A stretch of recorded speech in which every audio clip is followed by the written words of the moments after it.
తెలంగాణ విద్యా విధానంలో భారీ మార్పులు రాబోతున్నాయి. దీని గురించి మాట్లాడదాం. విద్యా జేఏసీ చైర్మన్ మధుసూదన్ రెడ్డి గారు ఉన్నారు. సార్ నమస్తే. నమస్తే. ఇట్లా ఇంటర్ బోర్డు ఎత్తివేత ఒక ప్రతిపాదన అయితే రేవంత్ రెడ్డి గారికి ముందుకు వెళ్ళిందని ఒక వార్త వస్తుంది. నిజమేనంటారా సార్? ముఖ్యంగా ఇంటర్మీడియట్ విద్యా వ్యవస్థను రద్దు చేసి పాఠశాల విద్యలోనే 11th 12th కూడా ఉంటే డ్రాప్అవుట్స్ తగ్గుతాయి అనేటటువంటి ఒక మిషతోటి ఈ యొక్క మొత్తము విద్యా విధానం లోపల సమగ్ర సంస్కరణలు తేవడానికి తెలంగాణ రాష్ట్ర ప్రభుత్వం శ్రీకారం చుట్టినట్టుగా కనిపిస్తుంది. అయితే ఇది చాలా బాధాకరమైనటువంటి విషయము. తర్వాత తొందరపాటు నిర్ణయము. ఇంకా కొంచెం ముందుకు పోయి చెప్పాలంటే ఇది తుగ్లక్ ప్రభుత్వాలు చేసేటటువంటి నిర్ణయం తప్ప ఒక ప్రజాస్వామిక ప్రభుత్వము ప్రజాపాలన పేరుతోటి సంక్షేమ రాజ్యం పేరుతోటి చేస్తున్నటువంటి ప్రభుత్వం తీసుకోవాల్సినటువంటి నిర్ణయం కాదు.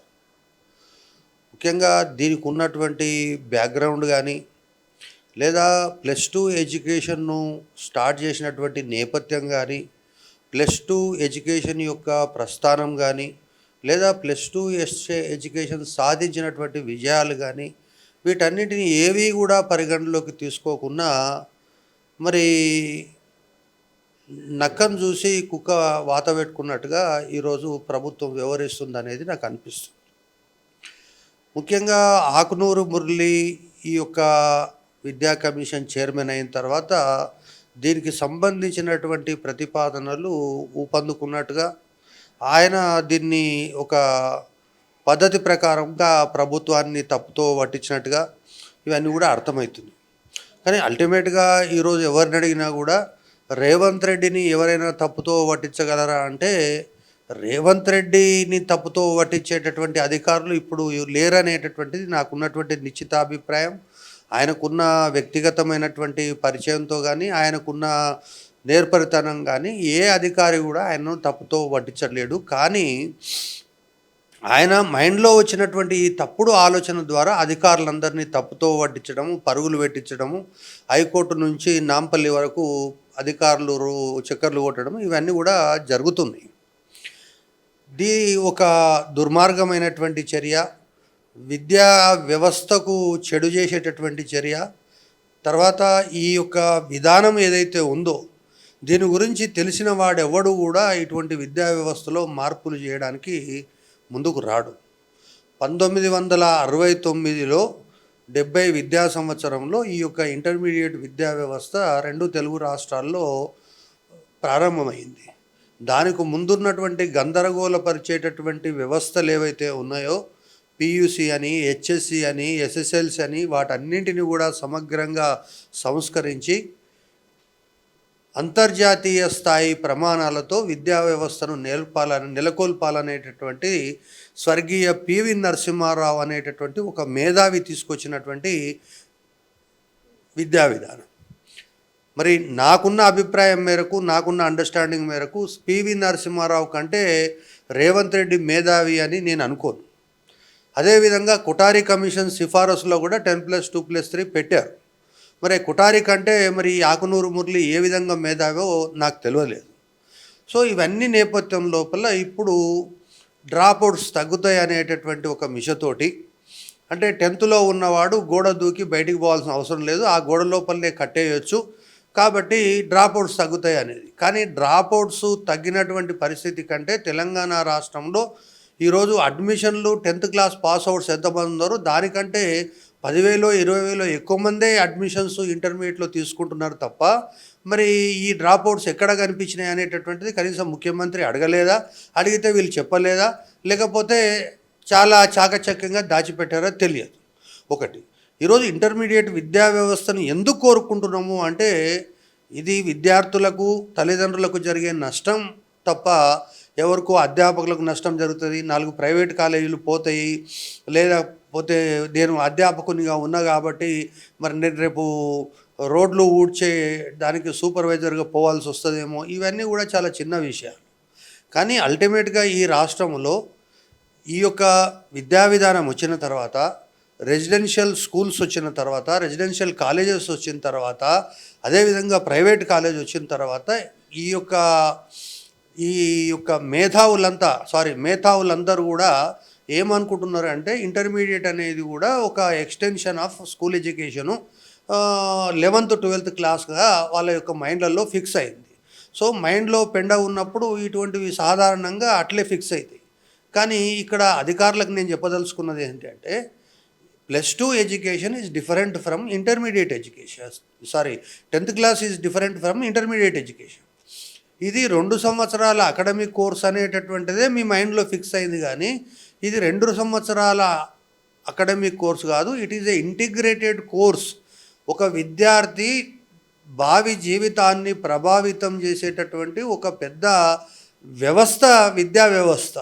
ఈరోజు రాష్ట్రంలో ఉన్నటువంటి కేజీ నుంచి పీజీ వరకు ఉన్నటువంటి విద్యా వ్యవస్థలో అత్యంత ఇంపార్టెన్స్ ఉన్నటువంటి విద్యా వ్యవస్థ ఈ యొక్క ఇంటర్మీడియట్ విద్యా వ్యవస్థ. గేట్వే ఆఫ్ హయ్యర్ ఎడ్యుకేషన్ అంటారు. 6 నెలలు ఇంటర్మీడియట్ విద్య గురించి చదివితే ఇంకో 6 నెలలు ఎన్ఐటి కోచింగ్ అని, ఐఐటి కోచింగ్ అని, ఎంసెట్ కోచింగ్ అని, లేదా మెడికల్ కోచింగ్ అని ఈ విధంగా చేయడం వల్ల ఈరోజు దేశంలోనే అత్యుత్తమమైనటువంటి ఫలితాలు 2 తెలుగు రాష్ట్రాలు సాధిస్తున్నాయి. మరి ఇవి ఎవరికి కనిపించలేదా అనేది నాకు అర్థం కాలేదు. ఒకటి. రెండవది, ఈరోజు రాష్ట్రంలో ఉన్నటువంటి కొన్ని ప్రయోగాలు మనం చేసినాము.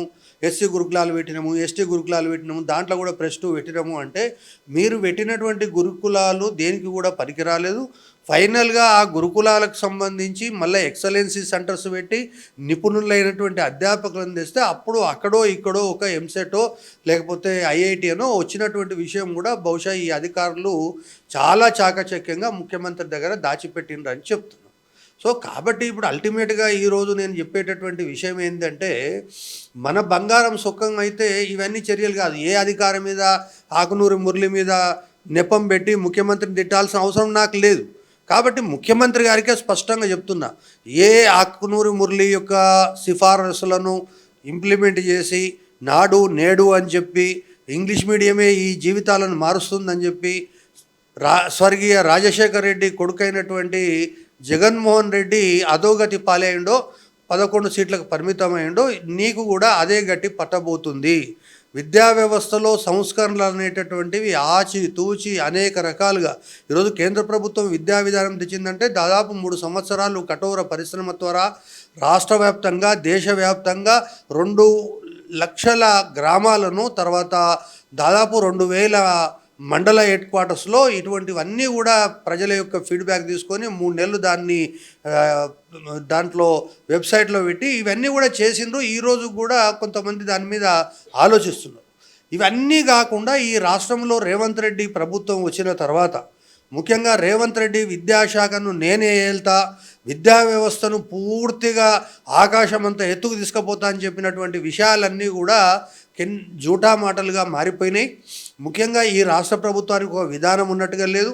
స్టేట్ కౌన్సిల్ చైర్మన్ నూతన విద్యా విధానం అంటాడు, విద్యా కమిషన్ చైర్మన్ ఏమో నూతన విద్యా విధానం మనకు పనికిరాదు అంటాడు. ఈ యొక్క స్టేట్ కౌన్సిల్ ఈ విధమైనటువంటి పరిస్థితి ఉంటే ఆకునూరి మురళి గారేమో తెలంగాణ పబ్లిక్ స్కూల్స్ అంటున్నాడు, మరి రేవంత్ రెడ్డి గారేమో young India integrated residential schools అంటున్నాడు. సో ఈ విధంగా మరి రకరకాలైనటువంటి పరిస్థితుల్లో దేశవ్యాప్తంగా టెక్నికల్గా ఎడ్యుకేషన్ జరుగుతూ ఉంటే లేదు మీరు ఈ విధంగా ఇంజనీరింగ్ కాలేజీలు ఎందుకు అనేటటువంటి మాట మాట్లాడుతున్నారు.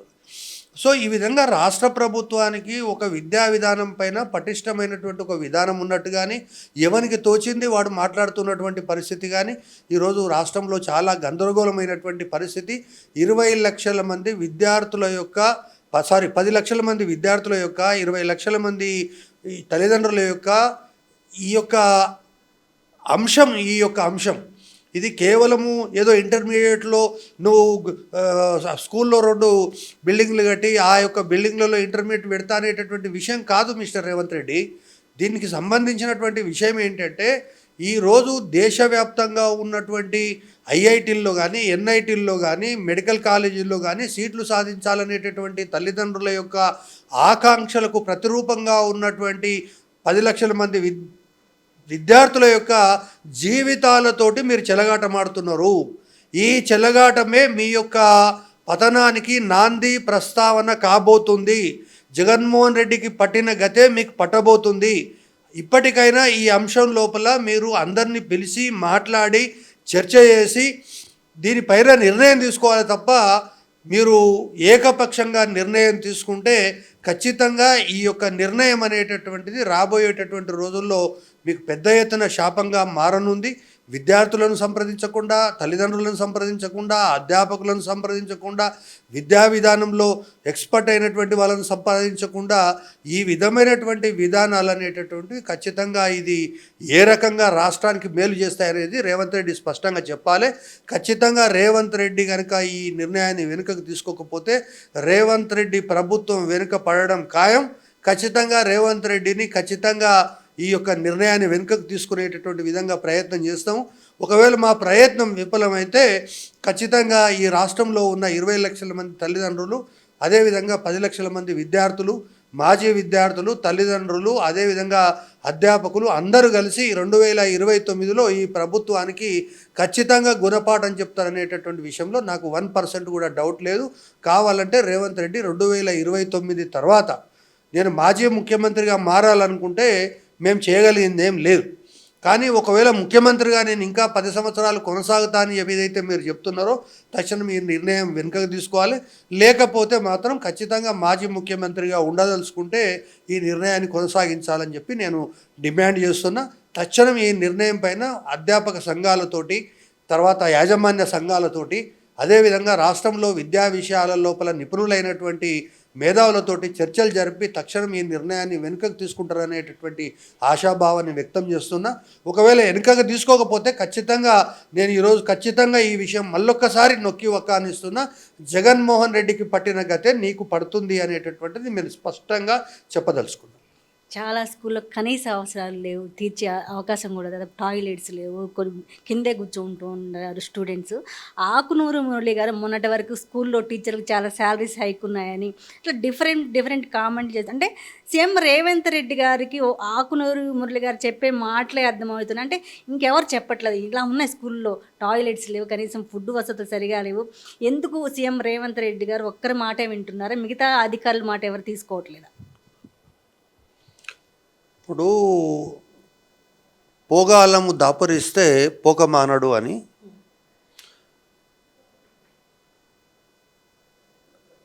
నిజామాబాద్లో అవాకులు చెవాకులు పేరితే డి శ్రీనివాసన్ ఇంటికి పంపారు. స్టాలిన్ కొడుకు ఇద్దరు కూడబలుకొని మాట్లాడినటువంటి మాటలకు ప్రతీకారంగా తమిళనాడు ప్రజలు నిన్ననే తీర్పిచ్చారు.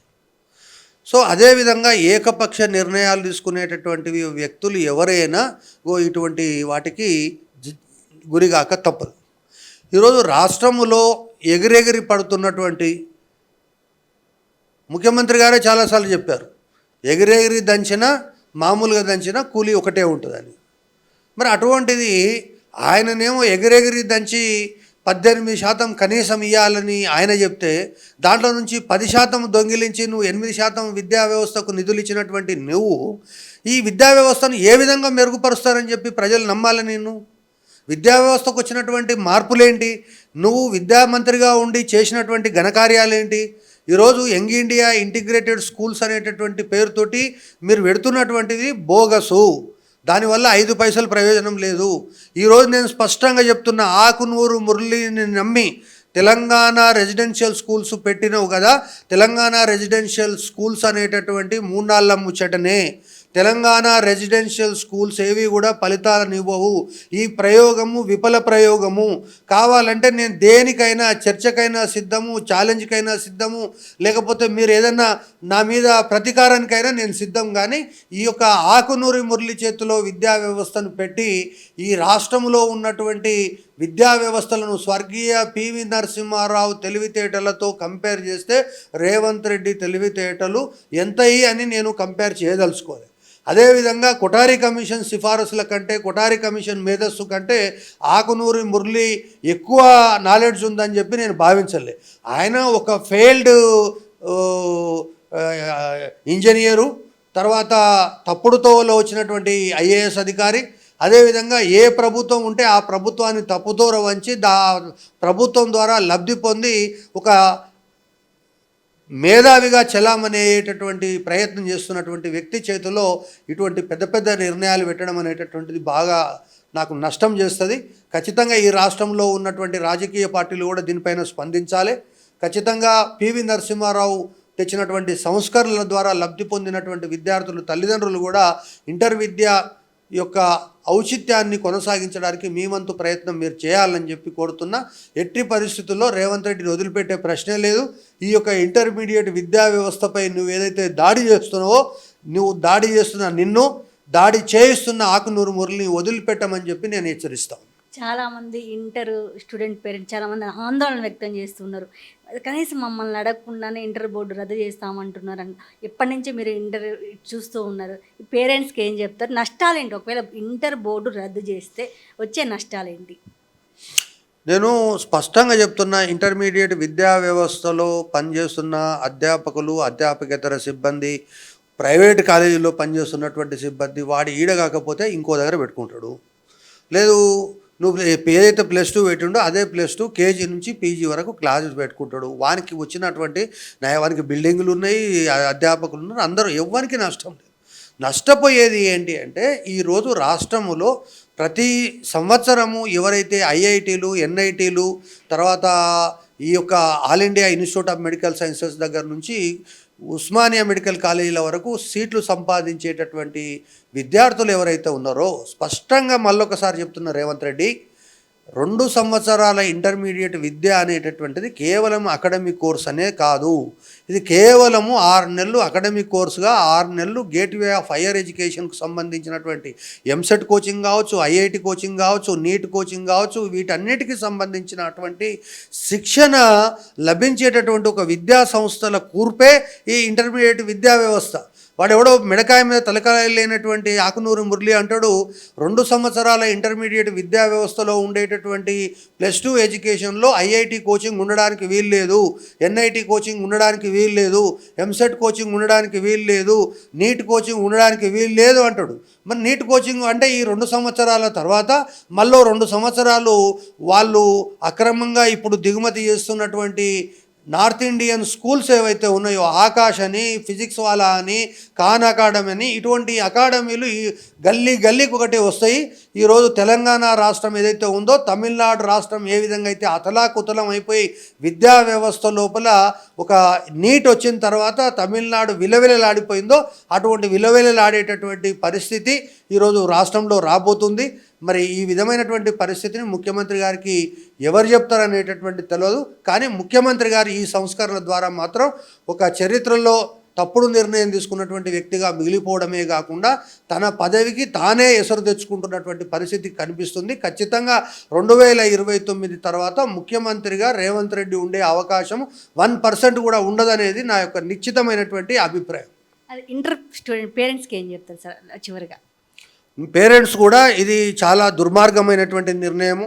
మీరందరూ కూడా గ్రామాలను వదిలిపెట్టి శంకర్మఠ్ నుంచి మొదలుకొని, వనస్థలిపురం నుంచి మొదలుకొని, వీలైతే రెసిడెన్షియల్, వీలు లేకపోతే డే స్కాలరు తమ యొక్క పుస్తలు అమ్ముకొని, పొలాలు అమ్ముకొని, తర్వాత రకరకాలైనటువంటి పొలాలను గిరివి పెట్టి రకరకాలుగా మన విద్యార్థులు డాక్టర్ కావాలనో, ఇంజనీర్ కావాలనో మీరు ప్రయత్నం చేసి అనేక ప్రైవేటు, గవర్నమెంటు, రెసిడెన్షియల్ కళాశాలల్లో నేర్పించినటువంటి మీ యొక్క విద్యార్థులు ఎవరైతే ఉన్నారో వాళ్ళందరికీ ఇది చాలా ద్రోహం చేసేటటువంటి నిర్ణయం.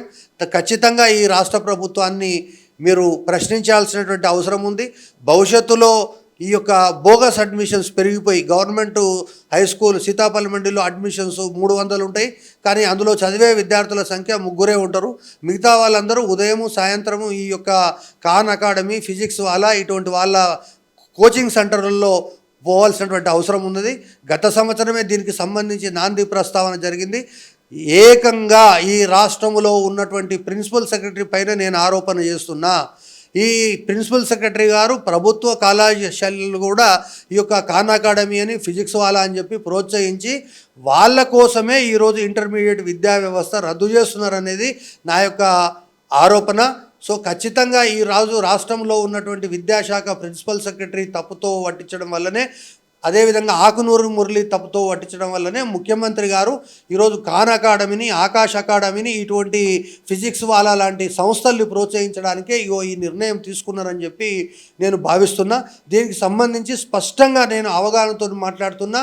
ఒకవైపేమో ఇంటర్మీడియట్ రద్దు, రెండవది ఇంటర్మీడియట్ కళాశాలల్లో ఎట్టి పరిస్థితులలో కూడా ఈ యొక్క ఐఐటి నీట్ కోచింగ్ ఉండకూడదు అంటే అల్టిమేట్గా ఆ యొక్క కోచింగ్ సెంటర్లో రాష్ట్ర ప్రభుత్వానికి ఉన్నటువంటి మిలాఖత్ కారణంగానే ఈరోజు ఇంటర్మీడియట్ విద్యా వ్యవస్థను రద్దు చేస్తున్నారు. దానికి మధ్యవర్తిగా వ్యవహరించింది విద్యాశాఖ కార్యదర్శి యోగితా రాణా అనేటటువంటిది నా యొక్క స్పష్టమైనటువంటి ఆరోపణ. ఇంటర్ బోర్డు ఎత్తేయడం వల్ల చాలా నష్టాలు జరుగుతున్నాయి మధుసూదన్ రెడ్డి గారు అంటున్నారు. Thank you.